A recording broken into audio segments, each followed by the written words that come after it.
everyone. Scott Hansen here from NFL Red Zone. I hope you're checking out 1 hour of 5 Yard Rush, one of the best podcasts on NFL football in the UK.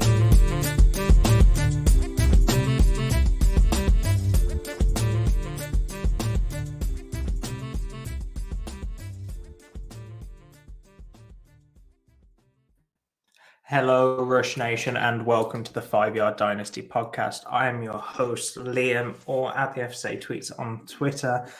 Today, I am joined by me, myself, and I. It's just myself today, and we'll be starting off with a very, very quick, or we'll just go through this very quickly. We've got a few significant news items to get to. We also are going to be covering the state of the dynasty landscape. That's why it's going to be a bit of a quicker episode. There's not going to be a guest on, just me. And it should be about half an hour long. It shouldn't be a normal hour episode. So it gives you half an hour back to listen to one of your other fantasy football podcasts. But let's start off by starting with the brain teaser. So at the end of last episode with Jesse, where we reviewed the January 2023 ADP data from DLF, I asked yourselves and Jesse who you thought rose the most in ADP and who you also thought fell the most in ADP. And they had to be drafted in both August 2022 and January 2023. I am using Superflex data here, so no one quarterback shenanigans. If you didn't listen to last episode, one, go back and listen to it. But two, if you want to a bit more time on this brain teaser, pause it if it's safe to do so if you're not driving. But otherwise, the answers were Geno Smith. So Jesse got it right at the end of last episode. Went up 115 spots in ADP data. And the largest faller actually surprised me. Another quarterback. And that was Carson Wentz falling 132 spots. Quite a big drop for Carson Wentz. And I think it was very, very justified with how last season went. With that being said, let's move on to the significant news. And we'll stick with the same guy because there's a bit of news that came out yesterday as of recording. That would have been Monday. And Carson Wentz has been released from the Washington Commanders. Now, we need to figure out what Carson Wentz is going to be doing. There's talk of him potentially being a backup. I'm not sure whether he will need to with how the quarterback landscape is right now. I can easily see him starting and being a bridge quarterback for maybe a Will Levis, Anthony Richardson, if a team wants to do something along those lines. Equally, I could see him being a backup and someone like a Teddy Bridgewater, maybe a Mitch Trubisky-esque backup year and then tries to get back into the starter competition. I don't foresee Wentz finding a landing spot where he's going to stick as the starter. But I think this hopefully is a good place for him. Maybe getting to pick where he gets to go. I don't know. I don't think there's much more to be discussed on Carson Wentz. So the second item is Leonard Fournette. Tampa Bay have come out and the GM has said openly that they plan to release Leonard Fournette at the start of the new league year, which is the 15th of March. So in about 15 days as of recording. So that is going to be interesting. That means Rachaad White takes over the backfield for Tampa Bay. Leonard Fournette, who started to slow down at the end of the year, but how much of that was down to scheme and offense, how much of that was to him? I think we could attribute a lot of it to both. But does this mean that Leonard Fournette is going to be the starting running back on a different roster? It adds a whole other name into this running back free agency list that doesn't have too many backs that have been workhorse backs or bell cow backs, however you want to phrase it. So it's an interesting piece of news to come out just before the league year, just before free agency hits. we'll see Leonard Fournette courting with teams like Saquon Barkley and Josh Jacobs, and a few others will be. The last bit of significant news before we look at the state of the dynasty landscape is it's Combine Week. This is what dynasty players love. Dynasty diehards like myself and everyone you'll find on Twitter love Combine Week. And it's the time where everyone, regardless of whether you're a film guy or a stats guy, gets enamored with stats.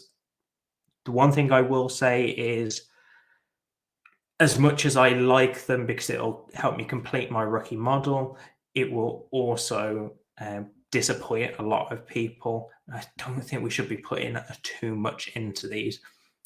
That being said, it does make up a good amount of my rookie model, because regardless of whether someone runs a 4-3-3 or a 4-3-6, is going to matter in game situations. I just don't think it matters too much in terms of what we see happening on Twitter and in the dynasty community, where if someone runs 3/10, is that right? 0.03, 300ths of a second. I forget it either way. 0.03 seconds slower than expected. There's a massive uproar and there's anarchy because everyone loved him and thought he was going to be fast, and he isn't. The only times where it really matters for me in terms of a reaction is if someone were to run extremely slowly, like 0.1 second slower than expected. That's when we need to maybe have a conversation about it. But apart from that, as long as people run where you kind of expect them near enough, I'm happy with it. So more on the combine. Saturday the 4th and Sunday the 5th are where us as offensive dynasty nerds are going to want to pay the most attention. Wide receivers do all their drills on the Saturday, along with the quarterbacks and the tight ends, and then the running backs do it on Sunday the 5th. You've got defensive players on the Thursday and Friday, and you've also got O-linemen on the Sunday as well. But as we don't get any points from any of those unless you play in IDP leagues, then the Saturday and the Sunday are the ones that you're going to want to maybe be on Twitter a little bit more so you can get some information. Regardless, there are going to be many people that are going to give you that information, whether you're not on that specific day. Let's have a look at the dynasty landscape then. So I wanted to take a bit of time to really dive into this, and this isn't going to be a stat heavy episode. We will be looking at ADPs, but there's this, there's that. In terms of stats, it's going to be more of a theoretical episode. And it's quite weird for me because I've got not much on the show sheet. I've got a small notes page on my phone where I've detailed a few points that I wanted to go through. I've got the ADP data in front of me as well, but it's not like I've got massive amounts of stats because it's something that I needed to get off my chest. It's something that I know a lot of people have kind of thought about, but it's not really out there enough. I just wanted to talk about how much the dynasty landscape has changed. And every year I say it's weird, every year. And right now it's no less weird than it has been over the past few seasons. If anything, it is a lot more weird. I mean, if you look at before the season, you had the undeniable tight end one because he was going to make this massive leap from Kyle Pitts. You had an argument over whether it was going to be Josh Allen as QB1 on the season for the third straight year, or whether Mahomes was going to take back that mantle. There was no real talk of anyone else. There was also Justin Herbert, I suppose, that you could throw in there, but that kind of died down in terms of QB1 overall in scoring. But there was still a lot of hype around him being QB1 in Dynasty this time, well, now, should I say. And then you also had Jamar Chase and Justin Jefferson at wide receiver. That was the question: Justin Jefferson or Jamar Chase. It was like a 1A, 1B. And even in my rankings, I had them 1A, 1B with Justin Jefferson slightly ahead. That one hasn't changed too much. And when we look at the running backs, this is the one that has really shocked me the most. Is Jonathan Taylor was the tier of his own. And then there was Najee Harris, DeAndre Swift, myself and Rich, the previous co-host, had Breece Hall. I know he was a lot higher on Breece Hall than I was coming in, but I kind of started to make that climb with Breece Hall. So he was around the running back 4 to 6 range. We had Javonte Williams around that range as well. And that's completely gone out the window now. Jonathan Taylor doesn't look like this essentially CMC second coming. He's kind of fallen in line with the rest of the running backs. It's a really weird landscape at running back. So that's a big shift from where we saw things going at the start of the season and compared to now. Of course, no one is ever going to be able to predict this season, else you are going to be a multi-millionaire, billionaire, playing in as many leagues as you can, throwing as much money around because you know exactly what's going to happen in the upcoming months and you can plan for it. You can make so much money from it. Quite frankly, no one's in that situation unless you have a time machine, and the public doesn't know about time machines. So let's leave that there. Let's look at the wide receiver position to start off with. As I said, that's the most stable position. You've got Jamar Chase and you've got Justin Jefferson at the top. Not in that order, it's the opposite way around. But then you've got, after that, CeeDee Lamb still wide receiver 3. But then when you look further down, AJ Brown was kind of middling around wide receiver 4 to 7 range last year. Looking at his stats, he actually went up 2 spots, so he was wide receiver 6 in ADP in August. Jalen Waddle went up as well, 6 spots. You saw Stephon Diggs come down, but that's from wide receiver 5 to 7, so that's not a massive hit. The big shifts were Amon-Ra St. Brown, Garrett Wilson, both going up by 17 spots. So this is just wide receiver rankings. So just within the wide receivers. And then you've also got Chris Olave going up 25 spots to wide receiver 11. Some small changes with Adams coming down 4 spots. You've also got Devontae Smith coming up 21 spots. But it's quite interesting when you look at this that apart from a few large rises, there's not a lot of movement. It's all kind of quite small. I mean, yes, Deebo Samuel came down 11 spots. Treylon Burke came up 13 spots. There's a few bits here and there, but on the most part, it was quite steady. Yes, unfortunately, you had a few misses, Cooper Kupp, but on the most part, as I've said, it's stable, and I can't think of another year where wide receiver or a position has been quite as stable as this. And that's why I wanted to talk about the other 3 positions a lot more, because this position, as in the wide receivers, has created a value cliff for basically everything else. If it has created a mindset in Dynasty that there's just, if you're scared about taking a running back, if you don't know who to take tight end, just take a wide receiver. They'll stick with the value, and maybe that's true for the top lot, but as soon as you get to wide receiver 36 and beyond, it gets really grim at wide receiver, and a lot of people aren't talking about that. We look at which is the position that the wide receivers have absolutely screwed over, for a lack of a better term, because we kind of saw a bit of wide receiver heavy, but you saw at the start of last season, or startups this time last year, you still saw a lot of people going wide receiver heavy, ending up 3 or 4 wide receivers in the first 6 rounds in Superflex drafts. That was common, but it wasn't like it was the only strategy, whereas now it really feels like it is.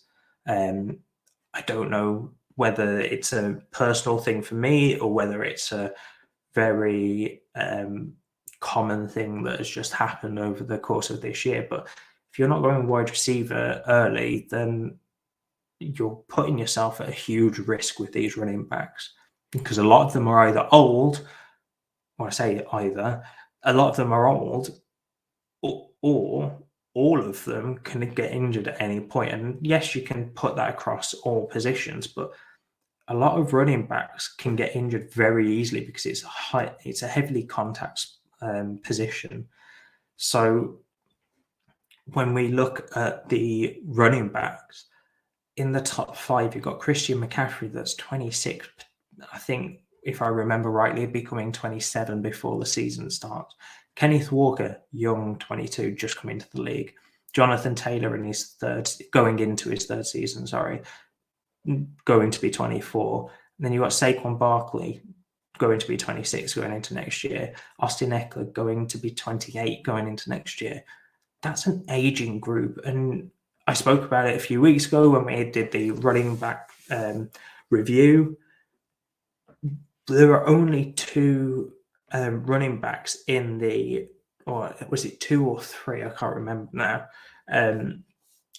I think it was 3. There are only 3 running backs under the age of 26 going into next year, or 26 and under going into next year. And that was by points per game. That was Breece Hall, who had just come into the year. And then it was Saquon Barkley and Josh Jacobs, who were free agents. There's a lot of uncertainty around running backs right now that it's quite difficult to draft them highly. As much as I've said wide receiver heavy is the way to go, and it is, I think a big thing in startups is going hero running back, which is where you take one awesome running back that you're super confident in. So maybe it's Saquon Barkley, because 26 still isn't that old. You've got a few more years. You could take a Travis Etienne, Kenneth Walker, and that sets you up for a few more years of production. Maybe even take a Bijan Robinson if you're that confident that he's going to be a star at the next level, which everyone is right now. And then you take a lot of wide receivers after that. You can maybe think of taking 4 or 5 wide receivers and double dipping on quarterback, maybe throwing a tight end there before you even touch running backs again, because there are so many running backs that could increase in value. The issue with that is that if you don't hit on those running backs, you are significantly outdated at the running back 2 position. And even when you need a backup at running back 3 and even further, running back 4, you are significantly lacking in those terms. But this seems to be the way that I'm going in a lot of my startups, or in my startups right now. Then you could even look at going 2 running backs early and then going for your wide receivers. But if you were to do that, you lose a lot of the top talent at wide receiver. So let's just look at the talent at wide receiver in the first 2 rounds. So rank 24 is currently Kyle Pitts, but we'll ignore that. You say you were the 101 and for whatever reason you took a running back to go 101 and it came back to you at the 212. You'd have 6 wide receivers gone according to January ADP. In drafts that I've done, there are a lot more than 6. You're probably looking at 10. So if we look at 6 wide receivers, you're missing Justin Jefferson, Jamar Chase. You expect those not to get back to you. Then you also miss out CeeDee Lamb, AJ Brown, probably again, same thing. You don't expect them to come back to you. Jalen Waddle, maybe. Tyreek Hill, maybe. Don't expect them to come back. But then you're looking at Stephon Diggs, Amon-Ra St. Brown, T. Higgins, Garrett Wilson, Chris Olave. That's your up to QB 11, wide receiver 11, sorry. That, to me, all of those, or at least the younger ones, are probably gone by the time it even gets back to you. So you're flush with running backs at the 301, 212 spot. But should you even take one there? That's the question. To me, no. But if you're getting amazing value, maybe. Really depends on who's there. All this is doing is trying to bring you a bit of a question mark and make you think a little bit more. So that's the state that the running backs are in right now. It's just complete mess, because I guarantee in 3 weeks' time we'll look at the running back position and think, okay, this has cleared up a lot more because free agents, trades will have happened, or free agents will have signed, trades will have happened. But until that happens right now, if you're doing a startup, it's really murky at the running back position outside of the top 7 or 8 prospects that you're happy with. You look at, if we look at tight ends even worse, but tight ends been worse for years, so we're kind of used to it right now. At the start of the season, you had either Travis Kelce as your tight end 1 or Kyle Pitts as your tight end 1. I don't think there was much variation. There might have been an Andrews, but that was it. It was really those two. It really came down to whether you were win now or whether you were potentially building to the future and seeing Kyle Pitts taking that step. Now we still see Kyle Pitts as tight end 1, but his ADP has actually dropped 13 or 14 spots when you round it. He was going in the first round of startups last year, and he's now going at the end of the second, as I said. The order as well has kind of slipped a little bit. So Mark Andrews as tight end 2, exactly the same. Kelce, tight end 3, exactly the same as last year. But Kelce, I don't think is going to retire. I know there's a bit of noise around that at the moment. I feel like if he's going to do it before free agency is probably the best time for him to let the team know he's going to do it, and I don't see that happening right now. You've also got Mark Andrews in there, and there's a lot of change in Baltimore.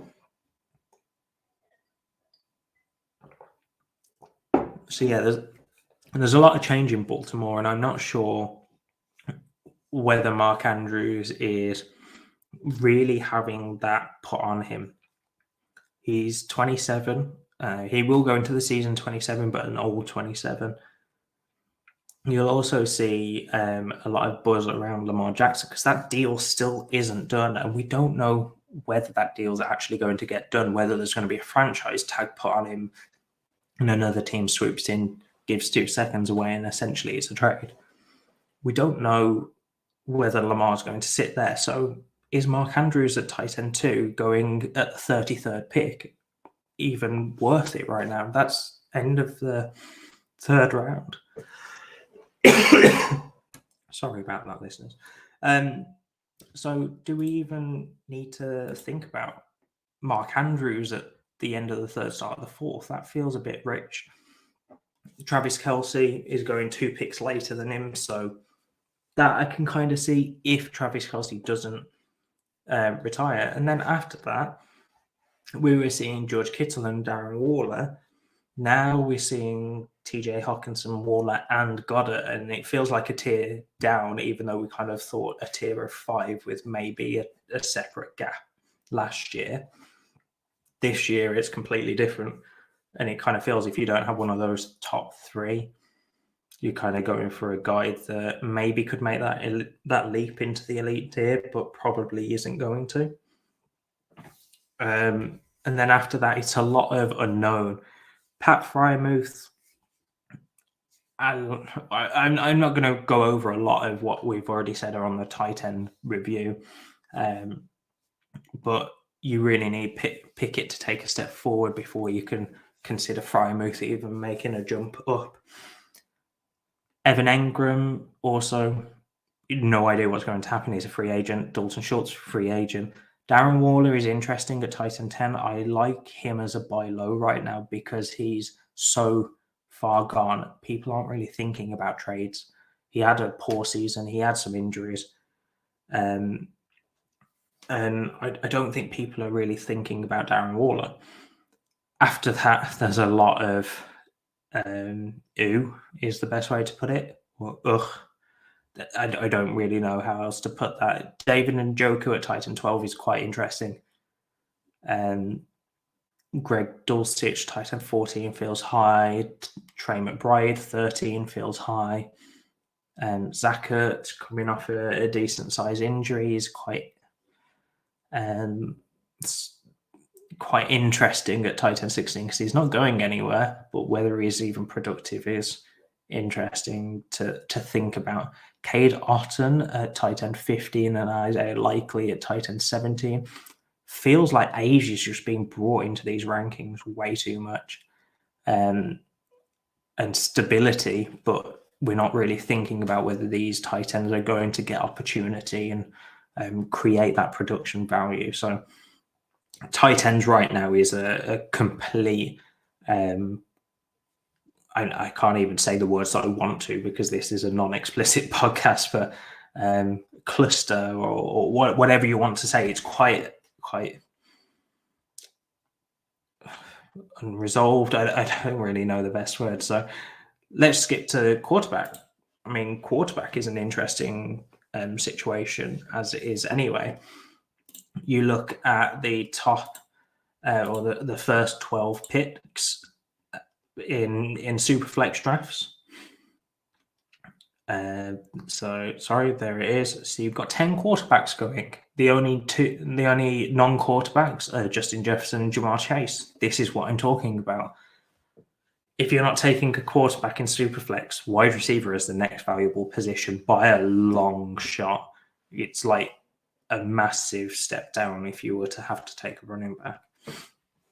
So that top 10 is Josh Allen, Patrick Mahomes, Joe Burrow, Jalen Hurts, Justin Jefferson, Lamar Jackson, Justin Fields, Trevor Lawrence, Dak Prescott, and then Kyler Murray. So that is a large tier of wide quarterbacks that you essentially aren't ever going to see. You are going to see one of those in your drafts. And if you're taking Justin Jefferson and Jamar Chase, you're actually never going to see them. So it's saying, as in January ADP, is saying Jamar Chase is going wide receiver at pick 10, sorry. So it's then saying that whoever is taking Chase is then getting Deshaun Watson on the return. If you're taking Justin Jefferson at pick 8, as ADP says, you're then getting Christian McCaffrey, and you're potentially going for a win now situation with no quarterbacks in the top 2 rounds. I don't like that personally.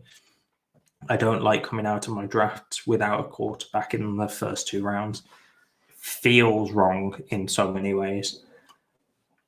So if you're not taking one of these quarterbacks in the top 2 rounds, you're then relying on, as I mentioned on the quarterback review, a long list of no idea what's going to happen quarterbacks. We've just seen Carson Wentz get released. We've seen Derek Carr get released. We have no idea what's going to happen with Jimmy G, Jameis Winston, Andy Dalton. I mean, Andy Dalton, Jameis Winston, not really on the same tier, but there are a lot of quarterbacks that we don't know what's going to happen. We still don't know what is going to happen with Aaron Rodgers. Right now is probably the worst time to do a startup, or the best time, because there is so much unknown that we don't know what's going to happen to basically any player outside of the first 3 rounds. And even then, you could probably say you could bet half of them. You still don't really know what's going to happen going into next year. But that's why I say it's also the best time to do them, because you can have a massive value swing and hopefully it's in your favor before the season starts, before any snaps have been taken.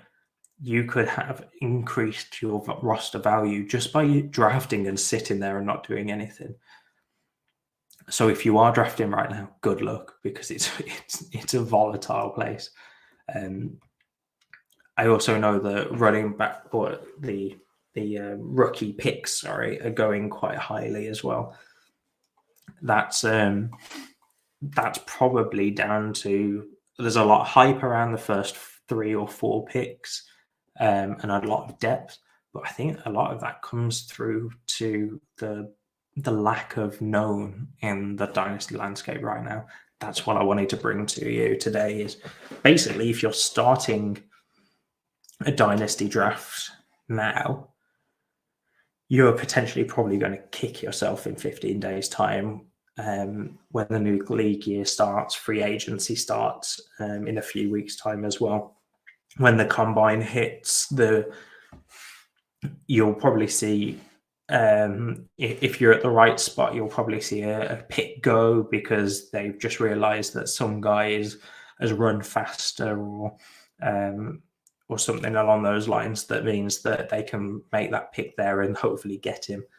And come rookie draft time, it's just nuts how much is going to change in the next 3 weeks. My advice is don't do any drafts right now. I think it's way too volatile. You could be losing value in 15 days time, or you could even lose value on a pick, and then by the following day it's that volatile because we're in the period of the NFL season where it's just nuts.